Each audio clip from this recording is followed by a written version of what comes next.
ಸಂವಿಧಾನ ದಿನದ ಭಾಷಣ 26 ನವೆಂಬರ್ 1949 ಭಾರತದ ಸಂವಿಧಾನವನ್ನು ಅಂಗೀಕರಿಸಿದ ದಿನ. ನಾವು ಪ್ರತಿ ವರ್ಷ ನವೆಂಬರ್ 26ರಂದು ಆಚರಿಸುತ್ತೇವೆ. ನವೆಂಬರ್ 26 ಸ್ವತಂತ್ರ ಭಾರತದ ಪ್ರಜಾಪ್ರಭುತ್ವ ವ್ಯವಸ್ಥೆಯಲ್ಲಿ ಮಹತ್ವದ ದಿನವಾಗಿದೆ. 1949ರ ನವೆಂಬರ್ 26ರಂದು ಸಂವಿಧಾನವನ್ನು ಅಳವಡಿಸಿಕೊಳ್ಳಲಾಯಿತು. ಇದರ ಅಂಗವಾಗಿಯೇ ನಾವು ಇಂದು ಸಂವಿಧಾನ ದಿನವನ್ನು ಆಚರಣೆ ಮಾಡುತ್ತಿದ್ದೇವೆ. ಭಾರತದಲ್ಲಿ ಸಂವಿಧಾನ ಅಂಗೀಕಾರವಾಗಿದ್ದು 1949ರ ನವೆಂಬರ್ 26ರಂದೇ. ಆದರೂ ಅನುಷ್ಠಾನಕ್ಕೆ ಬಂದಿದ್ದು 1950ರ ಜನವರಿ 26ರಂದು. ಈ ದಿನವನ್ನು ಗಣರಾಜ್ಯೋತ್ಸವ ದಿನವಾಗಿ ಆಚರಣೆ ಮಾಡಲಾಗುತ್ತದೆ. ನಮ್ಮ ಸಂವಿಧಾನ ದೇಶದ ಜನರನ್ನು ಸಶಕ್ತಗೊಳಿಸಿದೆ, ಸರ್ವರಿಗೂ ಸಮಾನತೆಯೊದಗಿಸಿದೆ, ಮೂಲಭೂತ ಹಕ್ಕುಗಳು ಕರ್ತವ್ಯಗಳನ್ನು ನೀಡಿದೆ.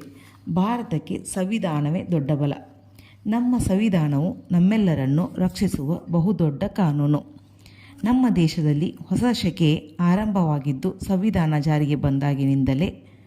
ಸಂವಿಧಾನ ಮಹತ್ವದ ಬಗ್ಗೆ ಎಲ್ಲರಿಗೂ ಅರಿವು ಮೂಡಿಸುವುದು, ಸಂವಿಧಾನದ ಶಿಲ್ಪಿ ಡಾಕ್ಟರ್ BR ಅಂಬೇಡ್ಕರ್ ಅವರಿಗೆ ಗೌರವ ಸಲ್ಲಿಸುವುದರ ಜೊತೆಗೆ ಅವರ ಸಾಧನೆಯ ಬಗ್ಗೆ ತಿಳಿಸಿಕೊಡುವುದು ಈ ದಿನದ ವಿಶೇಷತೆಯಾಗಿದೆ.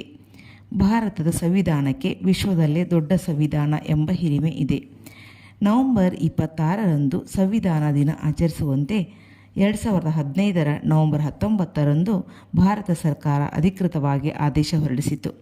ಇದಕ್ಕೂ ಮೊದಲು 2015ರ ಅಕ್ಟೋಬರ್ 11ರಂದು ಭಾರತದ ಪ್ರಧಾನಿ ನರೇಂದ್ರ ಮೋದಿ ಮುಂಬಯಿಯಲ್ಲಿ ಸಂವಿಧಾನ ಶಿಲ್ಪಿ ಡಾಕ್ಟರ್ BR ಅಂಬೇಡ್ಕರ್ ಸ್ಮಾರಕಕ್ಕೆ ಅಡಿಗಲ್ಲು ಹಾಕುವ ಸಂದರ್ಭದಲ್ಲಿ ನವೆಂಬರ್ 26ರಂದು ಸಂವಿಧಾನ ದಿನವನ್ನಾಗಿ ಆಚರಿಸುವಂತೆ ಘೋಷಣೆ ಮಾಡಿದ್ದರು. ಅದರಂತೆ ಪ್ರತಿ ವರ್ಷ ನವೆಂಬರ್ 26ರಂದು ಸಂವಿಧಾನ ದಿನವನ್ನಾಗಿ ಆಚರಿಸಿಕೊಂಡು ಬರಲಾಗುತ್ತಿದೆ. ಜೈ ಹಿಂದ್.